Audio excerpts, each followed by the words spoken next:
నమస్తే మిత్రులు, స్వాగతం. లక్ష్యం సమాజేతం. తెలంగాణ వ్యాప్తంగా కూడా బోనం అంటే ఒక ప్రత్యేకత.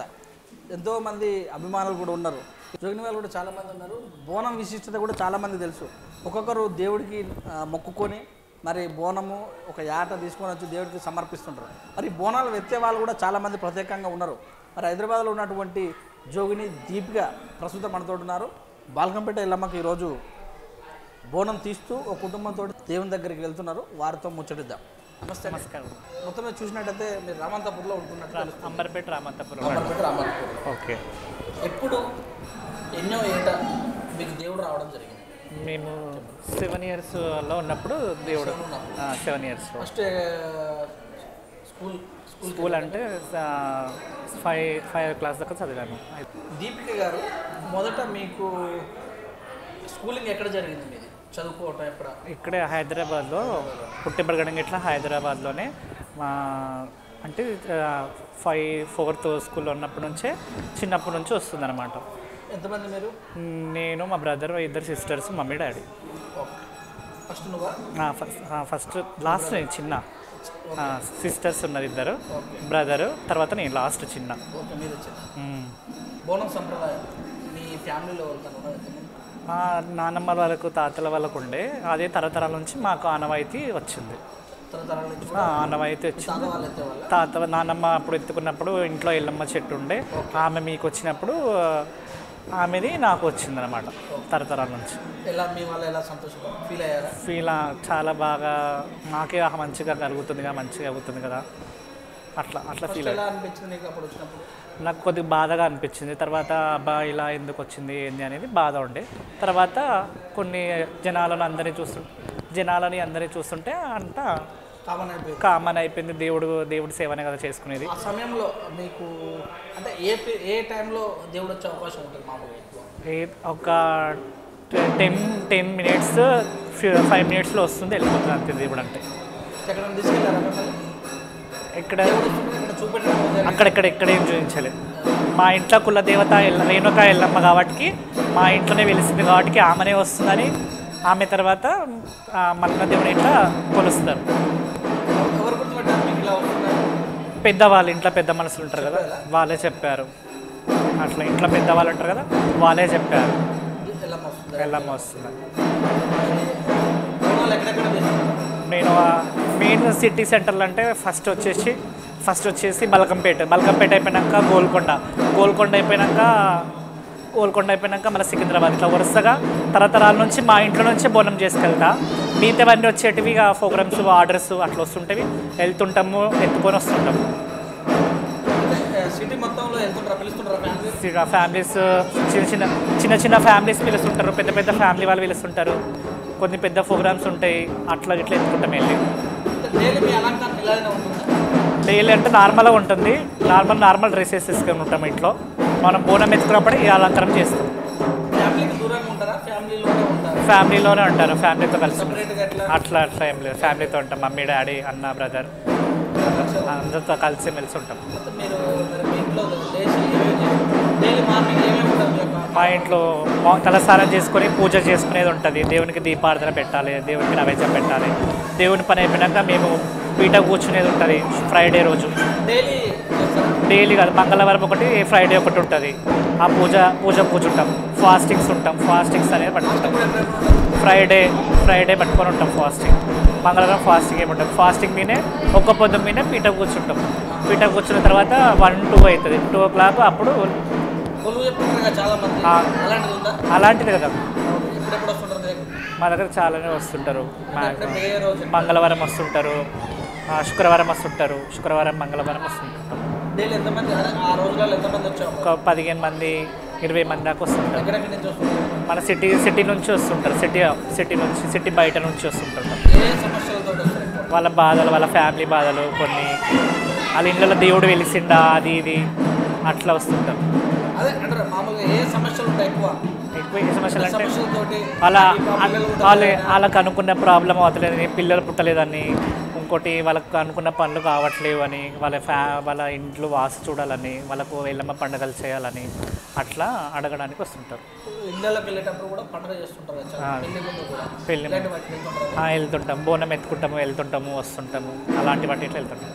చాలా మంది కూడా చెప్తుంటారు ఇలాంటి వాటి కూడా మూఢనమ్మకాలని కూడా, ఆ దేవుడు రావడం ఏంటి, మరి వాళ్ళకి పిలవడం ఏంటని, ఈ విషయాలు మీ దగ్గరికి వచ్చినాయి? మా దగ్గరికి అయితే ఇంతవరకు తల రాలే. ఇక నమ్ముకున్న వాళ్ళు దేవుడు అంటారు, నమ్ముకున్న వాళ్ళు దయ్యం అంటారు. అంతే. అయితే సమస్యలు మరి మీరు మీ దగ్గరకు వచ్చిన వాళ్ళు సమస్యలు తీరిపోయినవి అన్నట్టుగా ఉన్నారా? చాలా మంది ఉన్నారు. మేము చాలా మందికి హెల్ప్ చేస్తాం కాబట్టి మాకు ఇట్లా వాళ్ళు హెల్ప్ చేశారు. మంచిగా అయిన వాళ్ళు మాకు గోల్డ్ పెడతారు, శారీస్ పెడతారు, బియ్యం పోస్తారు, మంచిగా అనుకున్నట్టు డబ్బులు ఇట్లా ఇస్తారు.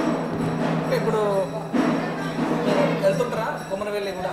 కొమరవెల్లి టెంపుల్ వెళ్తుంటారు? కొమరవెల్లి వెళ్తుంటాము, ఏడుపల్లి వెళ్తుంటాము, ఎమ్లవాడ వెళ్తుంటాము, శ్రీశైలం వెళ్తుంటాము, తుల్జాపూర్ వెళ్తుంటాము. అక్కడ కూడా బోనాలు చేస్తున్నారు. కొమరవెల్లిలో ఫస్ట్ వారం బోనం చేస్తాము. సెకండ్ వారం వచ్చేసి వాళ్ళు వీళ్ళు ఫ్యామిలీ మెంబర్స్ తీసుకెళ్తారు. ఫస్ట్ వారం ఒక వారం వెళ్ళాక సెకండ్ వారం థర్డ్ వారం వాళ్ళు వీళ్ళు తీసుకెళ్ళి మళ్ళీ బోనం సమర్పిస్తుంటారు.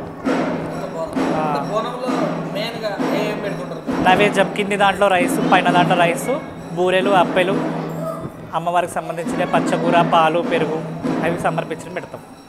దేవుడు ఎన్ని రకాలు వస్తుంటాడు? ఎంతమందికి మీకు రేణుకి వెళ్ళమ్మా, ఇంకా ఎంతమంది బోనాలు రేణుకి వెళ్ళమ్మ వస్తాయి, కొంతమంది మల్లన్న వస్తాడు, కొంతమంది రేణుక ఎల్లమ్మ వస్తారు, కొంతమంది దుర్గమ్మ వస్తారు, కొంతమంది చెరువుగట్ట రామలింగేశ్వరం అంటారు, కొంతమంది నరసింహస్వామి అంటారు. ఒక్కొక్కరు బట్టి ఒక్కొక్కరికి వస్తుంటారు. రాష్ట్రంలో ఉంటే మన తెలంగాణ వ్యాప్తంగా బయట రాష్ట్రాల్లో ఏమన్నా? బయట రాష్ట్రాలలో ఇట్లా ఉంది అంతటా. బయట రాష్ట్రాలకు ఇట్లా వెళ్ళాం కదా, చూస్తాం కదా. ఇప్పుడు మనము సమ్మక్క సారక్క ఉంటుంది కదా, అక్కడికి వస్తుంటారు కదా భక్తులు, వాళ్ళకి ఇట్లా ఇప్పుడు ఆ క్యాస్ట్ ఈ క్యాస్ట్ అని సమర్పించింది ఏం లేదు, అందరికీ వస్తుంటుంది. బాపనింటి వెళ్ళమ్మంటారు, అందరికి వస్తుంటారు. అక్కడికి ఇట్లా వెళ్తుంటాం మేము. సమ్మక్క సారక్క మళ్ళా అయిపోయినాక సమ్మక్క సారక్కకి వెళ్ళాక మళ్ళీ ఏడుపాయలు ఉంటుంది. ఏడుపాయల దుర్గమ్మకు బోనం సమర్పిస్తాము, బియ్యం పోస్తాం. మెయిన్ క్వశ్చన్ ఏంటంటే పండుగ ఈ బ్యాండ్ మీద రాగానే కొన్ని ఒంటిలో ఇట్లా రోమాలు వేసినట్టు ఆగమాగమైనట్టు అనిపిస్తుంటుంది మాకు. అట్లా ఆ సమయంలో మీకు ఎలా? ఆ సమయంలో మాకు ఏం గుర్తుకుండదు. అప్పుడు ఇక్కడ ఏం గుర్తుకుండదు, ఏమి ఉండదు. ఎదుటి వ్యక్తిని గుర్తుపెట్టి చెప్పే సందర్భంలో ప్రాబ్లంతో వచ్చిన వ్యక్తి దేవుడు వచ్చినప్పుడు మీకు ఈ సమస్య ఉంది అని చెప్తారా? చెప్తాం. అలా ఉంది, చెప్తాం. మీరు నిష్టంగా ఎన్ని రోజులు ఉంటాం? నిష్టంగా అంటే 40 days దాకా ఉంటాం. ఇప్పుడు ఏ సమయంలో అంటే ఫాస్టింగ్స్ నడుస్తుంటుండే కదా, అదే నిష్టంగా ఉంటుంటుంది. ఏ మాసంలో? ఇప్పుడు మల్లెన కళ్యాణం ఉన్నప్పుడు మల్లెన కళ్యాణంలో ఉన్నప్పుడు ఉంటుంటాం. సట్టి పట్టుకుంటాము. 45 days 35 days తలంబ్రాల నుంచి మన జాతర వరకు సట్టి అంటాము. సట్టి పట్టుకొని బండార్ అనేది పసుపు ఉంటుంది, అది సమర్పిస్తాం. మళ్ళీ సమర్పించినాక బోనం సమర్పించినాక కొండపోచమ్మ దగ్గర అప్పుడు చేతి వాపుకొని అప్పుడు తింటాం, తాగుతాం. మీ గ్రూప్ ఉందా? ఎంతమంది ఉంటారు మీ గ్రూప్ అంటే ఏం లేదు, గ్రూప్తో ఏం లేదు, ఒక్కదాన్ని. మిమ్మల్ని పిలిచినప్పుడు మీరు ఒక్కరే వెళ్తుంటారు? మా ఇంటి పక్కన ఫ్రెండ్స్ వస్తుంటారు, నేను వెళ్తుంటాను. బ్యాండ్ ఇదంతా మాకు పర్మనెంట్ ఉంటారు వాళ్ళు. మొత్తం సిటీలో కాకుండా బయట ఏమన్నా వచ్చారా మీకు? బయట అంటే బయట వరకు ఇంతవరకు వెళ్ళలేదు. ఇక్కడ సిటీలనే, మన సిటీ అవుట్ ఇక్కడనే, మన కొండాపూరు అక్కడ సైడ్, ఇక్కడ సైడ్ కొండాపూరు, గచ్చిబౌలి, మన అమీన్పూరు, మన పట్టణచేరు, లింగంపల్లి, మన నార్సింగు, గోల్కొండ, శూరాంపల్లి అక్కడ సైడు. అక్కడ నుంచి మీరు చేస్తుంటారా మీ ఇంట్లో కళ్యాణం? మా ఇంట్లో కళ్యాణం చేస్తాం. ఇప్పుడు సంవత్సరానికి ఒకసారి? సంవత్సరానికి ఒకసారి. సంవత్సరంలో 2-3 సంవత్సరాలు చేస్తుంటాం. మొత్తం దేవుడు మంచిగా కలిగిస్తుంటే సంవత్సరం ఒకసారి చేస్తాం, 2 సంవత్సరం ఒకసారి. ఏ సమయంలో చేస్తాం? సంవత్సరం ఒకసారి చేస్తుంటాం. ఏ సమయం చూసుకుంటారు మీరు అప్పుడు? అంటే ఇప్పుడు ఎండాకాలం అనేదా, అట్లా వర్షాకాలం అనేదా, మన దేవుడు కలిస్తుంటే అది చేయడము జరుగుతుంటుంది. సపరేట్గా మీ ఇంటికాడ టెంపుల్ ఉందా? మా ఇంటి దగ్గర సపరేట్ టెంపుల్ ఉంది. మా ఇంటి పక్కన ఒకటి మైసమ్మ టెంపుల్ అని ఒకటి ఉంటుంది, అక్కడ ఒక టెంపుల్ ఉంది. ఇప్పుడు ఏ సమయంలో మీరు దేవుడు వచ్చిన సమయంలో, అంటే ఇంటికి వచ్చినప్పుడు కొలు చెప్తానికి వస్తారు కదా, ఆ సమయంలో మీరు ఎలాంటి పదాలు ఉచ్చరిస్తుంటారు? అంటే ఎలాగ మీరు మంత్రాలు చదువుతుంటారా? దేవుడు వచ్చినప్పుడు అయితే మాకు అవన్నీ గుర్తుకుంటాయి కదా, ఏ మాత్రం ఉండదు. మరి మీరు రేణుకెళ్ళమ్మ వచ్చింది అంటే అంత ఆకారం మీకు కానొస్తుంది ఆ సమయంలో? ఆ సమయంలో అది ఇట్లా మాకు గుర్తుంది. ఏది భక్తులకు ఏం చెప్తారు మీరు? అభిమానులందరికీ నమస్కారం. బోనాల పండుగ తెలంగాణ వ్యాప్తంగా జరుపుకుంటూ ఈ సంప్రదాయాన్ని అలానే కొనసాగిద్దాం. థ్యాంక్ యూ అండి దీపిక గారు. మీరు మరి ఇలాంటి సంప్రదాయాన్ని ఖచ్చితంగా కొనసాగించి రాష్ట్రంలో అంతటా అందరి దగ్గరికి అన్ని సమస్యలు కుల్చడానికి వెళ్తారని మనస్ఫూర్తిగా కోరుకుంటూ ధన్యవాదాలండి. జోగిని దీపిక గారు చెప్పినటువంటి విషయాలు, బోనం వచ్చినప్పుడు తను ఎలా ఉంటారు, మరి ఎంతమంది అభిమానులు వస్తున్నారు, రాష్ట్ర వ్యాప్తంగా ఎక్కడెక్కడ తిరుగుతున్నారు, ఏమేమి చేస్తారు, నిష్ఠాయుత అనే విషయాలు మనం ఈరోజు డిస్కస్ చేశాం. చూస్తూ ఉండే విత్ న్యూస్ కెమెరామ్యాన్ క్రాంతితో మీ సురేష్ దండం. మరొక అంశంతో మరొక వారం కలుసుకుందాం. నమస్తే.